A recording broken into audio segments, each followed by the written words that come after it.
I am Nikarasu with the Paparasu, and this is my first video on reviewing the fan-made series 5 years later. I'll be making videos reviewing each chapter of 5 years later, and even review and beyond. The credit here goes to Sharkbait Studios for suggesting this idea to me. He suggested that I go over each chapter of 5 years later, as well as go over and beyond. And I thought to myself, you know what? That's actually a really good idea. So I agreed to do it. For those of you who don't know what 5 years later is, it's a crossover fan-made comic between Danny Phantom and Ben 10, which takes place 5 years later after the events of their shows, hence the name 5 years later. Now for those who like Danny Phantom, or Ben 10, or even both, I'm sure that you would enjoy this. So the people that have made 5 years later are a group channel called the Ink Tank. On the channel, they even have motion comics of chapters 1 through 11. There's even voices and everything. The link of the motion comic of chapter 1 will be down below in the description. So feel free to check it out whenever you want. Now, let us begin with chapter 1. 5 years later starts off with a 20-year-old Danny Fenton giving his backstory. Danny starts off by explaining that his parents are the leading experts in ecto-energy technology, and that they created a ghost zone, which is a gateway between their world and the ghost zone. The very thing that gave Danny his powers when he was 14. After the events of his show, Danny didn't really use his powers much, since in his world he was living in a time of peace. His older sister Jazz went to college, his best friend Tucker is still the mayor of the city, and he's even been engaged to Sam. Danny's been living a good life, which he well deserves after all the good he's done, including saving the entire planet. Danny even explains that law enforcement used Fenton tech to hunt ghosts. And since now ghost hunting was part of the police's job, Jack decided to do something new. He wanted to see if it was possible to cross through other dimensions. But after trying for a while, Jack just gave up, and started drinking his problems away. Wanting to finish his dad's work and make him proud, Danny decides to continue on with his work. Because of his determination for his dad's sake, he was able to succeed. Before telling his dad, Danny wanted to test out whether he actually could cross to another dimension, just in case it were to backfire. And so, Danny's able to cross to another dimension, into what we know as the Null Void. Danny then proceeds to land and look around the old Rooters base. This is where Danny meets Ben and Rook. Ben suspects that Danny's part of the Rooters, but Rook doesn't think so. As he explains that after Cervantes was arrested, the plumbers made it illegal for the Rooters project to happen ever again. But nonetheless, Ben and Rook still find it suspicious that Danny is even there to begin with.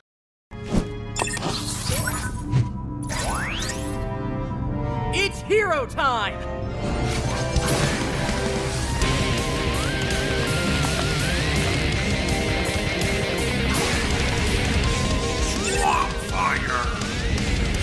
So Ben and Swampfire starts attacking Danny, and Danny knows that he can't win like this. So he throws him a toolbox to distract Ben, which he ends up destroying. Danny then catches Swampfire by surprise and destroys his head. Danny suspects that Swampfire will be able to regenerate, and then proceeds to go ghost. The two would take their battle outside of the old headquarters of the Rooters. Danny would proceed to freeze one of Swampfire's arms, but he easily breaks out of it and shoots fire at Danny. Danny protects himself using the shield and tries to blast Swampfire. Swampfire dodges it and would proceed to use his vines to trap Danny. As Danny is distracted, Rook would take a shot at Danny and trap him. Danny frees himself and tries to get away, but Ben changes into Ghost Freak and catches him. Danny tries to phase out of Ghost Freak's grip, but he can't. Since Danny couldn't phase his way out of the situation, he decides to use his Ghostly Wail on Ghost Freak. Ben then changes it into Echo and uses Echo Storm, which shows to be really powerful as it's affecting everyone around the area. Ben changes back into human and asks Rook if the Echo Storm got Danny. Rook isn't sure and shares some bad news with Ben, that his Echo Storm caught some unwanted attention. Ben is then faced with a Toku Star, one of the mutated Toku Stars that Ben fought when he encouraged invaded the Earth and Omniverse. Ben turns into Jet Ray to get his distance from the Toku Star and tells her to go after Danny. When Rook approaches Danny, he sees Danny looking at the Toku Star. Danny's taken by surprise by how big the Toku Star is. Rook then tells Danny about the time the incursions used the mutated Toku stars to invade the Earth, and they were sent to where they are right now, the Null Void. After hearing that the mutated Toku star is actually bad, Danny then flies off. When Ben sees Danny, he asks what his angle is, and Danny responds by telling him he's just teeter hell, but if they want to fight, then they can afterwards. Ben being happy that Danny wants to help, he tells him how to take down a Toku star, that the frill on its head is its weakness. Danny says it's going to be fun taking on a mutated Toku star, and Ben tells him to not hold back and to not get in his way. Danny then jokingly asks Ben if he has an ego. The mutated Toku star fires a beam from its mouth at Ben and Danny. Ben quickly turns into feedback and absorbs the energy beam. Feedback releases the energy that he's absorbing from the mutated Toku star upwards. Danny then gets a clever idea and redirects the energy beam back at the mutated Toku star, which was really effective. With Danny's ghostly will and Ben changing to Armadillo to shake the ground, they're able to take out the mutated Toku star. After the battle, Ben asks Danny if they're cool. An exhausted Danny replies that they are. Ben notices and makes a joke. Danny tells Ben that since he hasn't been using his powers lately, using so many big moves in a row drains him. Ben can relate to that and then asks Danny who he is.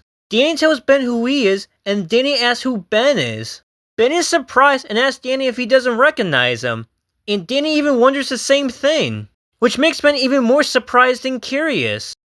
Danny answers Ben's question and tells him that there's a statue in every capital of every country. Ben doesn't believe it and tells Danny to prove it. Danny then pulls out his wallet and shows Ben a picture of him and Sam next to one of his statues. Rook believes that the photo is fake as he can't find any evidence of Danny's story or Danny's existence. After Danny tells his full story to Ben and Rook, he looks around the Null Void and comments how his dad's invention worked yet again. Danny suspects that the Null Void isn't where Ben and Rook are actually from. Ben would tell Danny that the Null Void used to be a prison for intergalactic criminals, but now it's just a place of anarchy. Danny then asks why Ben and Rook are in the Null Void to begin with. Ben tells Danny it was his arrival to Ruder Base that alerted Rook and Ben there. Ben then tells Danny about the plumbers and how he's not new to cross-dimensional travel.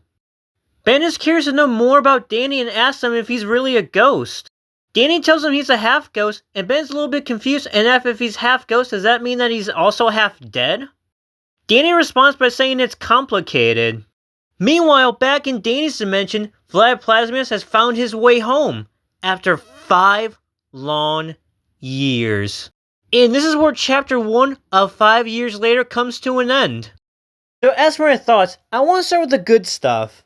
I think the art style looks completely amazing. I don't know how many people were exactly working on the artwork, but I believe that one of them goes by the name Kuro the Artist. So kudos to you, Kuro. The pacing was good. They didn't waste any time in having Danny go over his backstory and explain what he's been up to for the past 5 years. And that it leads him into the Null Void where he meets Ben. They didn't waste time with anything in this. I do like how during the 5 years, Danny didn't really use his powers much since they lived in a time of peace. Though I did enjoy the fight between Ben and Danny, I liked more how they interacted after taking out the Way Bad. I would definitely say that both Ben's and Danny's characterization were handled well in this. And that doesn't just go for this chapter, but so far throughout all of 5 years that I've read and watched. You can tell that Ink Tank knows and understands these characters, as well as have respect for them. As someone who is listening to the dubbing of 5 years later, I thought the voices were really good. They not only sounded good, but their acting was good too. Which again goes for all of 5 years later, and not just this chapter. As for the voice actor for Danny, to me, he kinda sounds like Future Trunks from the Dragon Ball Z Abridged series. Well, Frieza, looks like you dropped the ball. Haven't you heard you shouldn't light fires indoors? But since you started it... Now these are 2 different voice actors, but they kinda sound the same to me. I also like and appreciate what they did with Feedback's voice. How he has a high-pitched electrical effect. The energy's overflowing inside me. I'm gonna inject it upwards. Stay low. The last thing that I want to mention that I like is how the aliens' name, species, and abilities are all displayed, as Ben turns into them for the first time in the series. Maybe one of the reasons why Ink Tank did this was to have that nostalgic feeling for readers. People like me who grew up with Ben 10. It's also possible that they did this for people who aren't familiar with Ben 10 and his aliens. With this, they're not only giving you information, but they're able to do it without interrupting the flow of the narrative. They also do it for the new aliens as well, aliens that we didn't see in Omniverse. Now as for things I didn't like, there's just only two things really. Now I do want to admit that I didn't watch Danny Phantom and immediately go into 5 years later. I've seen the entire series of Danny Phantom before, but that was in the past. I haven't rewatched it recently. So, if I'm wrong about this point right here, then you can feel free to tell me down below in the comments. Now this potential issue is about Jack Fenton, Danny's dad. Him giving up on traveling to other dimensions and drinking seems really out of character. From what I remember, him and Maddie spent years working on the ghost portal and everything. Longer than he spent here trying to travel to other dimensions. And I don't recall him ever giving up on that. It seems out of character for Jack to just give up when he spent years working on a ghost portal and never did give up on that. Especially since it worked in the end. It would have been fine if he just took a break, but it seems out of character for him to just give up, at least from what I remember about Jack Fenton. As for the second thing I didn't like, I don't really like Ben's design in this chapter and the next several chapters of 5 years later. I do think the art is good for the most part, but this design doesn't really do it for me. He has this distinct street look and I don't think that works for Ben. For me with this design, he gives off this vibe that he's more immature and more irresponsible. When it should be the opposite, Ben should be more mature and more responsible. Now I'm not saying that Ben is less mature and more irresponsible in 5 years later than he was in Omniverse, as well as in Alien Force and Ultimate Alien, but his outfit alone just gives off that impression. And that should cover everything for this review on Chapter 1 of 5 years later. Give me any thoughts you have down below in the comments. And if you enjoyed this video, give it a like. If you're new to my channel, feel free to check out my other videos, shorts, posts, and subscribe if you haven't already.